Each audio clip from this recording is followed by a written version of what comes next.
So, no animals were harmed in the making of this presentation, but I'm going to start by telling you about an animal I harmed. So, you ever had a dog or pet or any other lizard or anything around your house, and you like get up, it was bare feet, it was unintentional, and I was forgiven, I think, quickly, and that's the point of the story, is walked and like stepped on an animal's tail or paw, and what happens? They sit there and quickly the cat goes, like, you know, why did you do that and stuff? But then immediately was like, oh, gotta get back to my nap. It was like, so quick, they were over it. And I'm like, how did they hit me? What's interesting about that?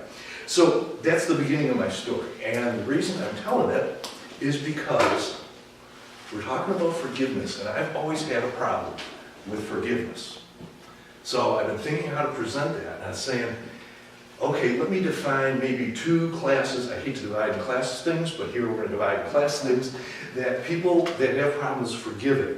They're the people that love not to forgive. Okay? The people that are like, I won't think about ex-wives and that kind of thing, but people that are like, I would never forgive that person in 6 lifetimes, and they get like roared up with the ego and all that. I'm not that kind of person, but there's always been something in my gut that just always kept being hard to forgive. And I was aware of this. I think it's Taurus.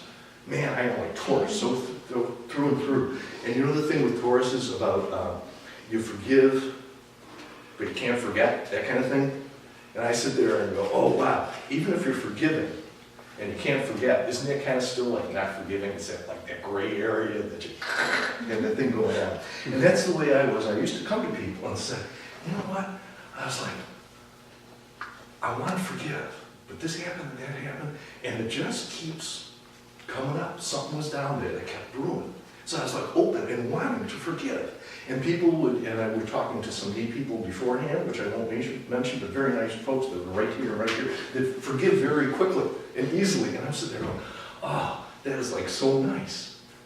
That wasn't my nature or how I was brought up, which I won't get into because that's a scary story. The thing about forgiving, I was sitting there going, wow, how do I do it? So some people were like, Lee, you just have to let it go. I go, yeah, let it go, let it go.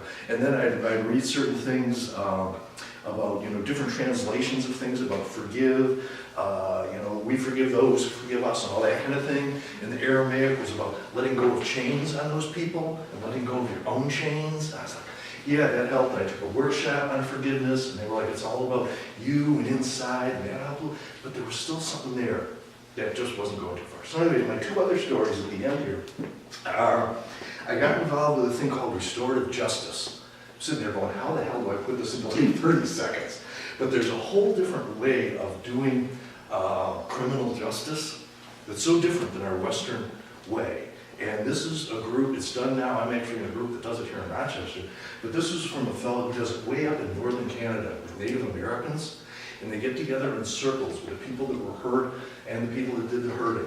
And everybody that was involved, everybody talks, there's no punishing or anything like that, and then they go to how do we make this so it doesn't happen again. And I'm reading about it, they're talking about the Native elder women came in. They weren't interested in what was wrong or what amends had to be made or any of that stuff. They were just like, how did this person get on this path to do this thing? Nobody wants to do something wrong.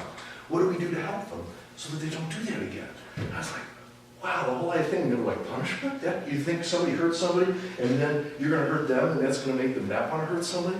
It was totally foreign. And then the other thing I got reading was, people know about Taoism in the East, and you have Lao Tzu with Tao Te Ching, but then there's a guy, Chung Tzu. Anybody know Chung Tzu? Lots of people. Anyways, he's a cool guy. And this was 2,500 years ago. And he wrote a thing about when life was so rich long ago. It was 2,500 years ago, and he's talking about a time long ago. And he was saying when people did kind things, they weren't known as this person is special or doing a special thing. And when this person gave something, they weren't known as this and that. He went through all these things that we have as labels and judgments of you're this and you're not this. He said it didn't exist. And it was such a beautiful time, but no history lasted from that.